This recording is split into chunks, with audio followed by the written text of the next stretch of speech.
O texto que eu quero ler com os irmãos hoje,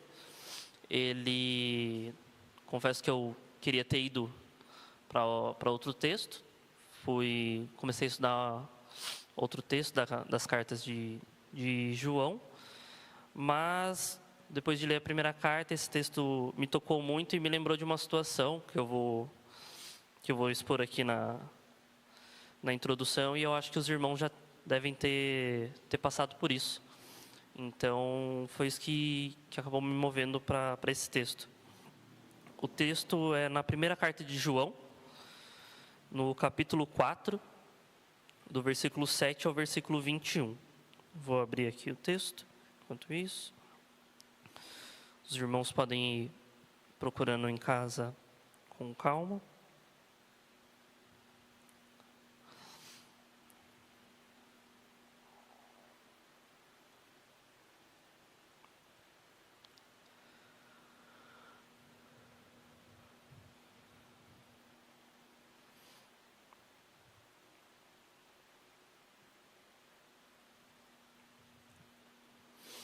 Eu vou começar a ler aqui, os irmãos podem acompanhar.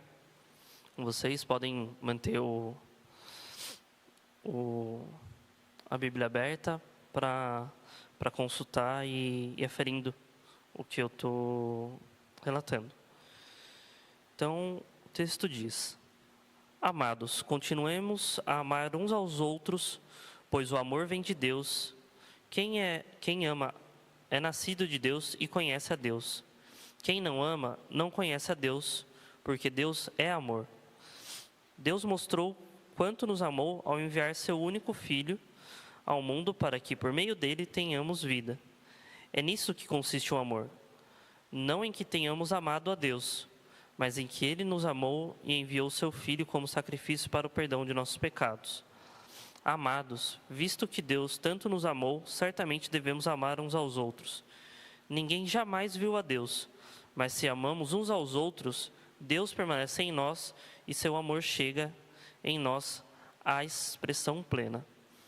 Deus nos deu seu Filho como prova de que permanecemos nele e ele em nós. Além disso, vimos com os próprios olhos e agora testemunhamos que o Pai enviou seu Filho para ser o Salvador do mundo. Aquele que declara que Jesus é o Filho de Deus, Deus permanece nele e ele em Deus. Sabemos quanto Deus nos ama e confiamos em seu amor. Deus é amor. E quem permanece no amor, permanece em Deus e Deus nele. À medida que permanecemos em Deus, nosso amor se torna mais perfeito. Assim, teremos confiança no dia do julgamento, pois vivemos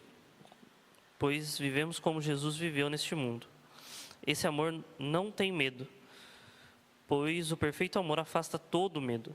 Se temos medo, é porque tememos o castigo. E isso mostra que ainda não experimentamos plenamente o amor. Nós amamos porque Ele nos amou primeiro. Se alguém afirma, ama a Deus, mas odeia o seu irmão, é mentiroso. Pois se não amamos nosso irmão, a quem vemos, como amaremos a Deus a quem não vemos? Ele nos deu este mandamento: quem ama a Deus também ama seu irmão.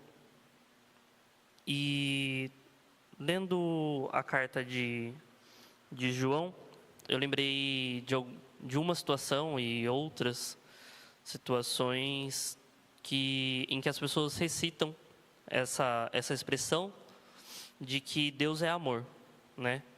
Eu acho que eu e você já passamos por esse contexto, por algum momento, às vezes no trabalho, no ônibus, na rua, né? No mercado, em vários contextos, onde a pessoa vem, começa a expor várias situações, vários exemplos, e conclui a frase dizendo: Deus é amor. Ou nos questiona, né? Perguntando: mas Deus não é amor? Então por que? Aí dá exemplos. E no caso, os exemplos aqui eu não vou colocar como exemplos de tragédia, mas são exemplos daquilo que Deus não aprova. E a gente tem plena convicção disso, a gente já conhece quais são os mandamentos de Deus para a nossa vida. Então, muitas vezes as pessoas querem justificar exemplos do que elas entendem de forma errada de amor, para justificando a frase dizendo de que Deus é amor. E isso é bom estarmos atentos a esses contextos, para a gente não responder muitas vezes de forma em que a pessoa fique na defensiva à apresentação do Evangelho, mas também a gente não pode simplesmente concordar com esse tipo de interpretação da afirmação. Aqui eu coloquei que essa é uma afirmação verdadeira. Deus é amor, porque nós conhecemos a Bíblia relata claramente isso, mas a interpretação que as pessoas entendem de que Deus é amor não está falando do mesmo amor do que Deus é. Então, o meu objetivo aqui é de trazer muito que a gente já conhece, como o exemplo de amor perfeito, que é esse que a gente tem que estar pronto para apresentar quando as pessoas vierem com outros tipos de exemplo, em que querem justificá-los, esses exemplos, através da expressão de que Deus é amor. E o segundo é o exercício pleno do amor, que é amemos uns aos outros. Então, o primeiro exemplo, ele é o plano de salvação. A gente vê no texto, nos versículos 9, 10... 9, 10, a parte em que ele não convoca a gente a amar uns aos outros, ele está complementando o texto com um plano de salvação. Então, dizendo que Deus enviou o seu único Filho para morrer por nossos pecados e nos reconciliar com Deus. A gente foi feito à imagem e semelhança de Deus, e Deus criou todo esse mundo, nos criou, e a gente se apegou muito ao fato de sermos semelhantes a Deus, ao ponto de querer ser igual a Deus. E foi assim que iniciou o pecado no mundo, né? A partir do momento em que não compreendemos a nossa realidade como filhos de Deus, e que nós não somos iguais, nós somos semelhantes, nós parecemos, em questão de aspecto, né? Mas Deus é muito maior do que a gente pode imaginar, do que a gente pode exemplificar. Então, aqui na Terra, juntos, a gente tem como se fossem pequenas brisas, assim, pequenos momentos suaves e agradáveis do que pode ser a comunhão completa com Deus. Mas, assim, é muito, muito superficial, assim. Nesses dias de calor, eu diria que é igual quando a gente acaba se queimando no sol e a gente tenta soprar a nossa pele, e o que acontece? Naquela primeiro resquício de brisa do nosso sopro, ele é suave, mas o nosso bafo é quente e acaba continuando machucando, continuando quente, não adianta de muita coisa. Assim são as nossas atitudes para tentar nos justificar diante de Deus. Então, a gente tem que reconhecer essa posição de falhos e pecadores, mas aceitar também de que a reconciliação já aconteceu, e isso foi por intermédio de Jesus Cristo. Em Romanos 5:8, o texto nos diz que Cristo morreu por nós quando ainda éramos pecadores. Essa é a grande prova de amor pela sua criação, trazer a redenção através do sacrifício de seu Filho. Por isso que podemos dizer que Deus é amor, pois não há expressão de amor maior do que esta para a nossa vida, de entregar o seu sacrifício, o seu Filho como sacrifício. E voltando um pouco a estarmos aptos para corrigir aos exemplos de amor que as pessoas nos apresentam, a gente muitas vezes tem textos muito prontos, assim, às vezes tem posições muito, muito claras para rebater isso, E aqui eu coloquei que a gente teria que estar preparado também para apresentar o Evangelho para quem às vezes não conhece o Evangelho. A gente vive num país em que a gente é, de certa forma, cristianizado, assim, tem um pouco de aspecto por causa da história da Igreja Católica, tem um pouco de aspecto pelo movimento gigantesco que cresceu da Igreja Evangélica no país, mas muitas vezes são apresentadas outras coisas além do Evangelho nesses contextos. E aqui eu fico feliz porque a gente compartilha e tenta crescer no amor verdadeiro, que é no amor de Deus. E diante disso, a gente tem que estar apto para apresentar esse Evangelho para as outras pessoas. Quando a gente tiver a oportunidade de a gente ver aquela brechinha, a gente vê que a pergunta de se Deus é amor é uma pergunta genuína e não uma pergunta querendo pegar a gente no contrapé, né? E uma orientação, né? Uma dica que eu daria para os irmãos é, assim como a gente conhece João 3,16, a gente conhece Salmo 23, a gente conhece Salmo 91 de cabo a rabo, né? A gente ter não sei se alguns irmãos vão lembrar, eu acho que as professoras que trabalham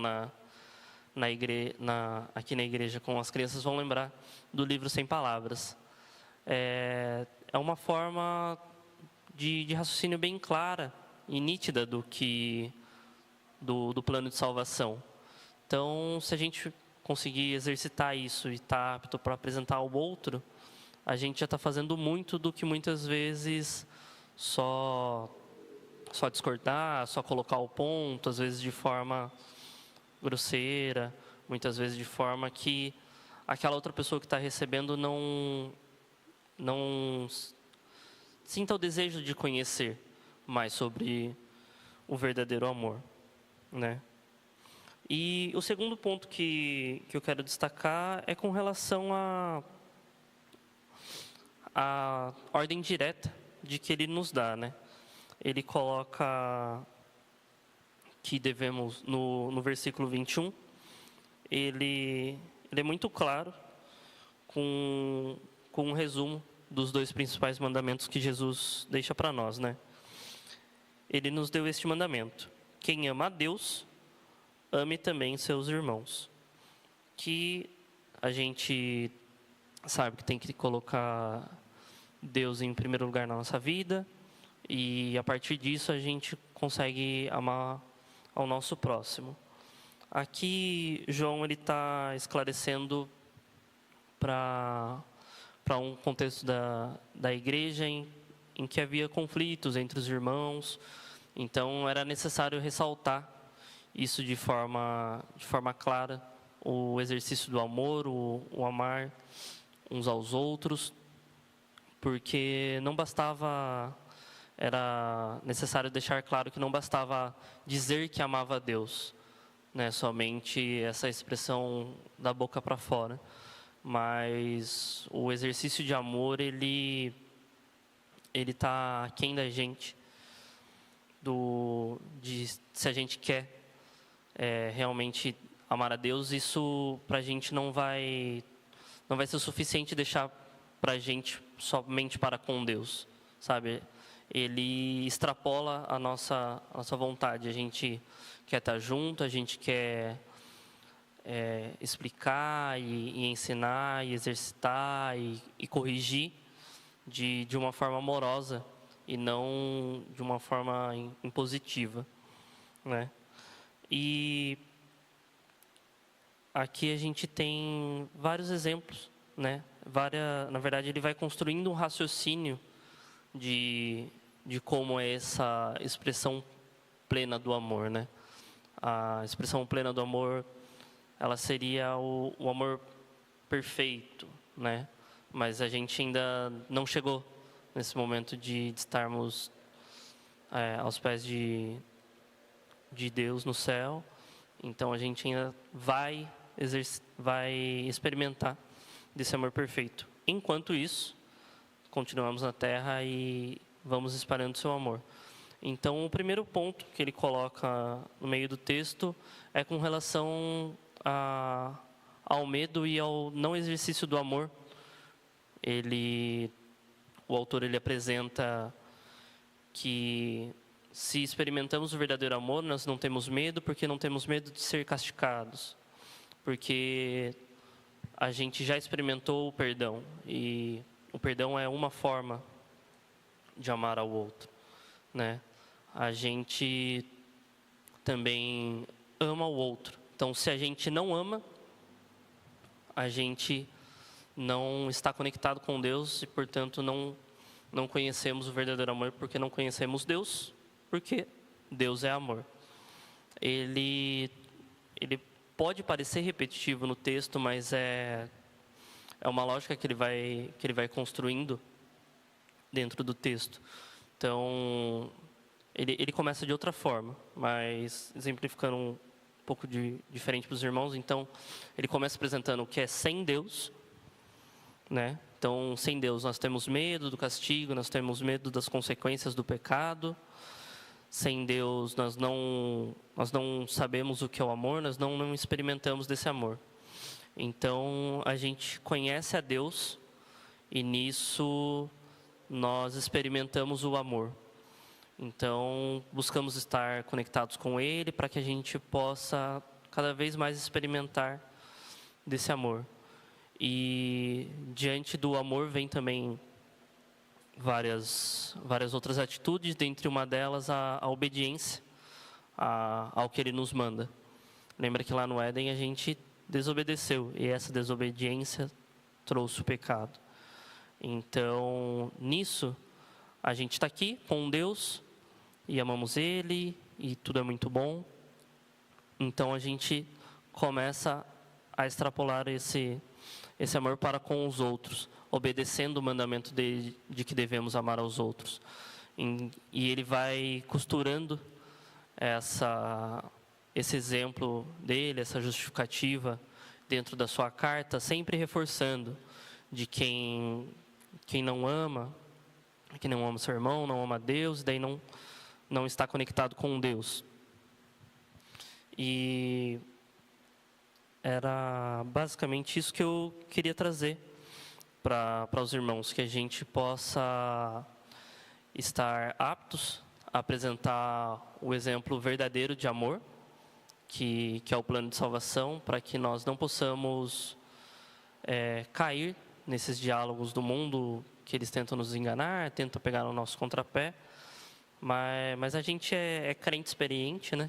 A gente ora, lê a Bíblia e está sempre se exercitando no amor, sempre atento ao que realmente Deus apresenta como verdade e o que o mundo quer dizer que é verdade. Então, nisso, ao invés somente de rebater, a gente vai conseguir apresentar o verdadeiro amor para essas pessoas.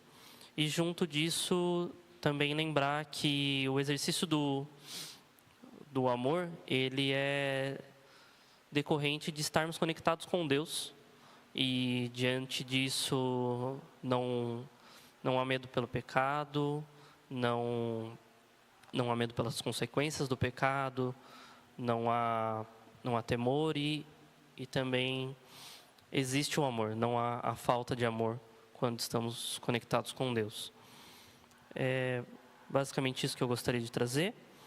Eu vou orar só para concluir a reflexão, e daí eu já vou passar para os pedidos que vieram um pouco depois. Oremos aqui. Senhor, muito obrigado, Senhor, por este momento que pudemos refletir. Muito obrigado porque o Senhor nos amou primeiro, porque o Senhor enviou seu Filho Jesus para morrer por nós, porque somos pecadores. Senhor, muito obrigado porque tivemos homens que também vivenciaram a experiência com Cristo e puderam ser testemunhas vivas do seu amor, né? Os apóstolos, eles experimentaram isso de forma vívida e lutaram para espalhar esse esse amor. Muito obrigado porque o Senhor protegeu a palavra para que pudéssemos conhecê-la. Muito obrigado pela vida de cada irmão que uma vez já esteve aqui na igreja, de cada irmão que imaginou que houvesse a Nova Canaã, do irmão que está vivendo a Nova Canaã. E eu peço também que o Senhor cuide dos irmãos que sempre estarão na Nova Canaã, que o Senhor também tem colocado no coração de cada um deles de apresentar o Evangelho para outras pessoas, Senhor. Encoraja-os a exercitar o amor no evangelismo, Senhor. Capacita-os e traz paz ao seu coração quando esses momentos chegarem. É isso que eu te peço e te agradeço, em nome de Jesus, amém.